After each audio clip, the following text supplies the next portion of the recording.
साथियों, बिहार बोर्ड से कक्षा 10वीं और 12वीं पास छात्रवृत्ति 2026 के बारे में इस वीडियो के अंदर हम बात करने जा रहे हैं कि आखिर आपको कैसे 10,000 और 25,000 ये तो सब जानते हैं, लेकिन 15,000 और आपको मिलते हैं, वह आपको कैसे मिलेंगे इसके बारे में भी हम बात करेंगे। साथ में लड़का लड़की दोनों को यह जो है वो स्कॉलरशिप मिलते हैं। 10वीं में 10,000 और 12वीं में 25,000 तो सब जानते हैं, लेकिन 15,000 और 10,000 बहुत सारे लोगों को नहीं पता होता है। तो आखिर वो कैसे मिलते हैं?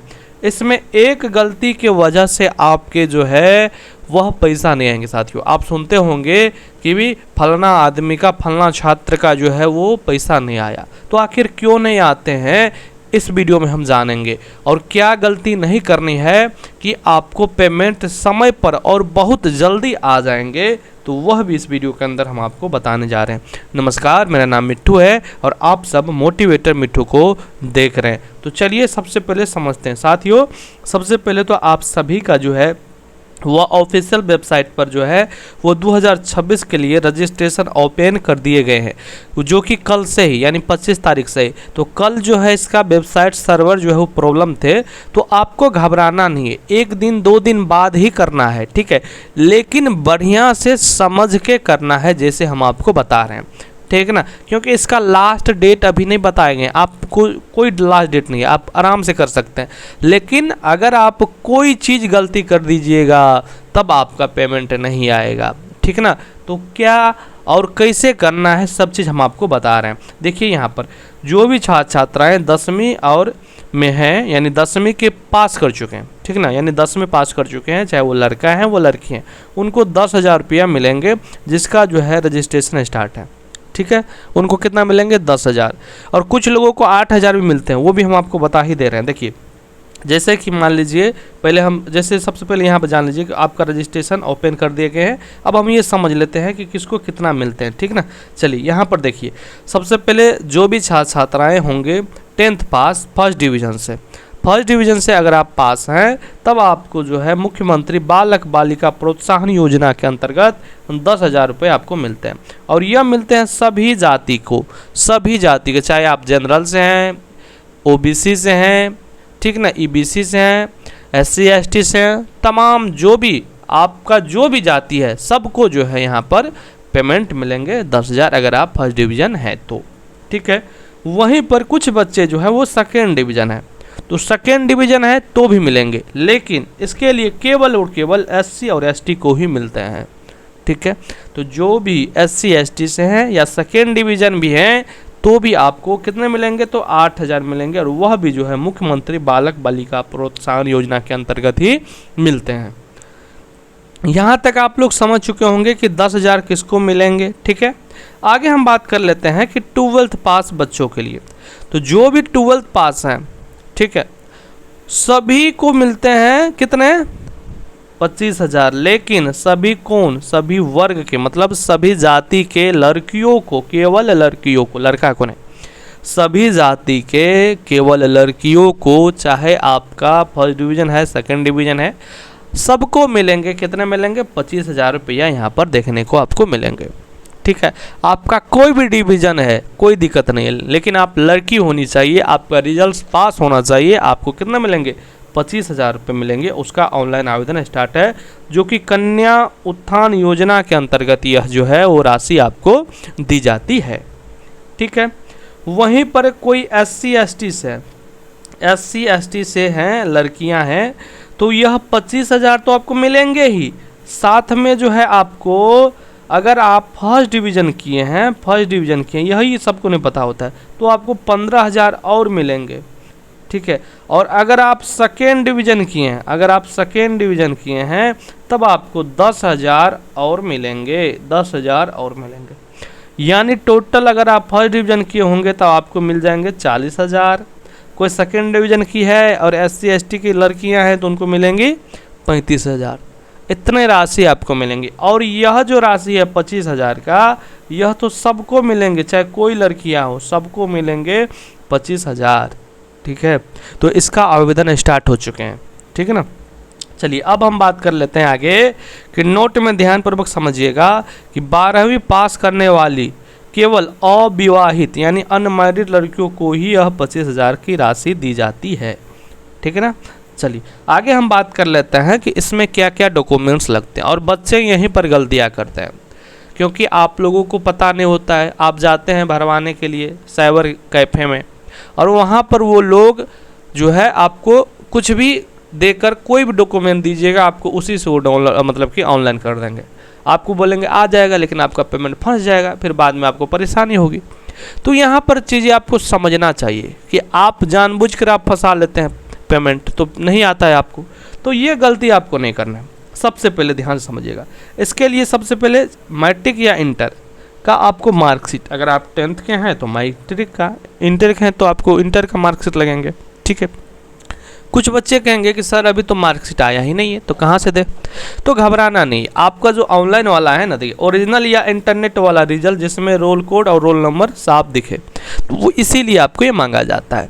तो आपका ऑनलाइन वाला से काम चल जाएगा। अगर ओरिजिनल आ गया है तो ओरिजिनल दीजिए, नहीं आया है तो नहीं दीजिए। तो इस प्रकार का ये चीज़ें चलती है। ठीक है। इसके बाद आधार कार्ड, सबसे महत्वपूर्ण, आधार में छात्र का नाम और जन्मतिथि मार्कशीट से बिल्कुल मैच होनी चाहिए। हम आपको कई बार बताए हैं, यह सबसे बड़ा कारण होता है साथियों कि आपका पेमेंट, यहाँ तक कि आपका फॉर्म रिजेक्ट होता है, वो इसी वजह से कि बहुत सारे बच्चों का हमने देखा भी है कि आधार कार्ड पर उसका अलग डाटा रहता है, अलग डाटा नहीं सेम में रहेंगे, लेकिन आपको पता नहीं चलेगा। जैसे कि आपका नाम, आपका डेट ऑफ बर्थ, आपके पापा का नाम, आपके मार्कशीट और आधार कार्ड दोनों थोड़ा सा भी अंतर हो गया ना, एक स्पेलिंग का भी साथियों, तब आपका फॉर्म रिजेक्ट होने का चांस बनता है। तो आपको सबसे पहले ये देख लेना है कि मार्कशीट और आधार कार्ड दोनों बिल्कुल सेम होनी चाहिए। जो आधार कार्ड पर डेट ऑफ बर्थ है वो मार्कशीट पर होनी चाहिए, जो नाम वहाँ पर है वो नाम यहाँ पर होना चाहिए, यानी पूरा एग्जैक्ट डाटा।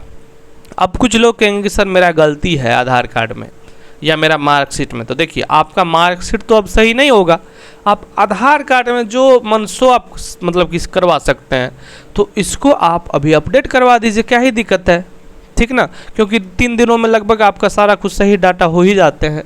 तो आप इस प्रकार से आराम से कर सकते हैं। ठीक है, क्योंकि अगर आपका मिसमैच डाटा हुआ तो आपका फॉर्म रिजेक्ट हो जाएगा, आपको पेमेंट नहीं मिलेगा। ठीक है।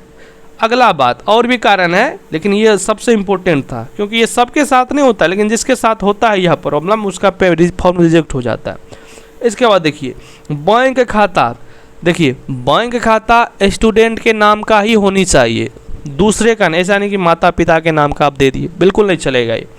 केवल यहाँ देखिए, केवल जो है स्टूडेंट का ही नाम का खाता होना चाहिए, ज्वाइंट अकाउंट नहीं चलेंगे। ठीक है, तो केवल स्टूडेंट के नाम का ही खाता होना चाहिए।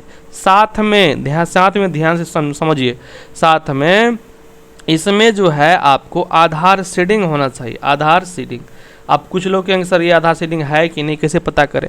तो इस पर हम एक वीडियो मतलब कि कल ही डाल चुके हैं। कल आप लोग वीडियो सेक्शन में जाइए, आपको वहाँ पर मतलब इस वीडियो से पहले आपको जो वीडियो मिलेगा वह आधार सीडिंग का ही है, तो उसको आप लोग देखिए और समझ लीजिए, आराम से चेक कर पाइएगा कि आप में आधार सीडिंग है या फिर नहीं है।